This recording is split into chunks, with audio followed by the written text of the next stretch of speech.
रामकृष्ण हरी मंडळी श्री स्वामी समर्थ. यंदा मकर संक्रांत ही पिवळ्या रंगावरती आलेली आहे. ही बाब एव्हाना सर्वांनाच माहीत झालेली असेल. संक्रांती देवीने ज्या रंगाचे वस्त्र परिधान केलेले आहे त्या रंगाचे वस्त्र आपण संक्रांतीच्या दिवशी चुकूनही परिधान करू नये अशी एक रीत परंपरा पूर्वापार चालत आलेली आहे. या कारणास्तव यावर्षी पिवळ्या रंगाची साडी किंवा पिवळ्या रंगाचे कपडे आपल्याला मकर संक्रांतीला घालायचे नाहीत. मग आपण या दिवशी हळद वापरावी का किंवा सोन्याचे दागिने वापरावे का असा प्रश्न बऱ्याच जणांच्या मनात मध्ये येतो. परंतु देवीने केशराचा टिळा लावलेला आहे त्यासाठी आपण हळदी कुंकू वापरू शकतो.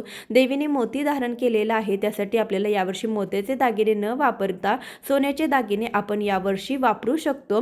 देवीने पायस भक्षण करीत आहे म्हणजे खीर खात आहे यासाठी आपल्याला यावर्षी खीर खायची नाही. याशिवाय देवीने जाईचे फूल वासाकरता घेतलेले आहे त्यासाठी आपल्याला केसामध्ये जाईच्या फुलांचा गजरा जो आहे तर तो माळायचा नाही. सविस्तर व्हिडिओ चॅनलवरती आहे, आवर्जून पहा. धन्यवाद.